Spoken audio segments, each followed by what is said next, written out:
Hey, this is David Sickles, editor of Tire Review, and welcome to the Tire Review AI Insights podcast, sponsored by Hankook Tire.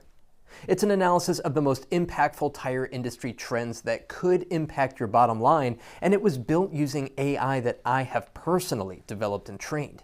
Our AI hosts have distilled these trends into insights that will ultimately make you more money. So, enjoy.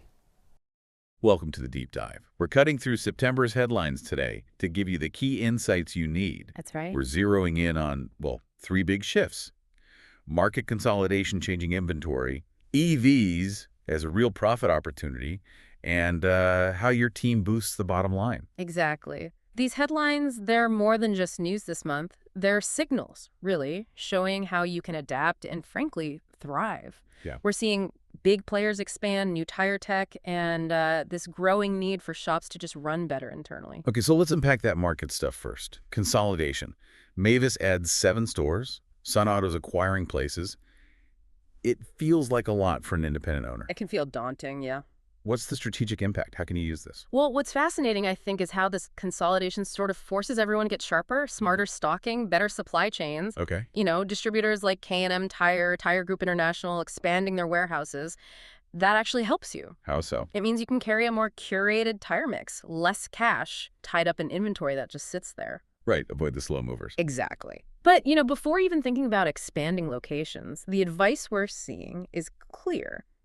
Maximize your current shop first. So, add services. Yes. High-value stuff like ADS calibrations, the sensors, cameras for safety systems. Crucial these days. Or fleet work. There's a great line in One Piece. I'm basically saying, if your current shop only runs smoothly when you're in the building, you're not ready for shop number 2. Good point. So nail down operations first. Absolutely. And speaking of new demands, EVs, electric vehicles, everyone's talking. But what are the immediate, real demands on service shops right now? What are the headlines showing? Yeah, it's definitely beyond just the batteries now. It's everything else connected to them. Okay.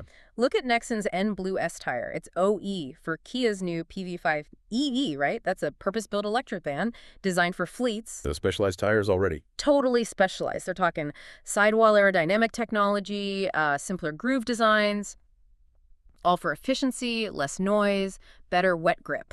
But for your service bay, the big challenge is weight. Right, I've heard this. They're heavier. Way heavier, like 800, maybe 1,000 pounds heavier than a similar gas car. Wow. So that means you need specialized NVH tools, noise, vibration, harshness. Because without engine noise, you hear everything. Every little squeak, huh? Every single one. And you absolutely need the right lifting equipment. Precision lifts, like those BenPack ones mentioned, to handle those heavy battery packs safely. Okay, so gear upgrades are essential. Definitely. And while EVs are huge, don't ignore the niche markets. Like what? Power sports, overlanding. These aren't just hobbies, they're booming. Right. They drive demand for specific tires, like Kumho's new Road Venture RT. It's a smart way for you to diversify what you offer. Good diversification strategy. Yeah. Okay, that's a lot on the external side. Let's shift inside. Your team, your people. We always hear it. Success doesn't come from one person. It comes from the group. But what's the real challenge shops face with talent right now? Attracting, keeping good people. The biggest thing is finding people who can handle this tech evolution we're talking about, and then developing them. Training them. Absolutely crucial. If you connect it all, investing in training like, say, the Napa Auto Care Apprenticeship Program, building techs from the ground up, Right. or getting technicians ASE certified in ADAS, that L4 certification, it's non-negotiable, really. It's not just fixing cars, is it? No. It's about building trust. That expertise lets your team educate customers. Explain complex stuff, like diagnosing tricky steering pool issues where tires are often the key, or explaining why stop-start driving is tough on hybrid engines. Ah, okay. So it's transparency. Exactly. That knowledge builds loyalty. It turns a service visit into an informed partnership, not just an upsell attempt. Makes sense. Okay, so pulling this all together. Yeah. What does it mean for you, the listener? Well, It sounds like adapting to market shifts, grabbing opportunities in new tech in those niche areas, and really empowering your team. That seems key. That's it. Empowering the team builds that customer trust. And like one source said, the smartest dealer in town doesn't wait for the trend. So be proactive. Be proactive. For you, maybe this week, Take a look at your supplier contracts, given those distribution changes we talked about. Good practical step. Or, create a simple FAQ sheet about EV tire maintenance. Easy win. Show customers you're the expert. Right.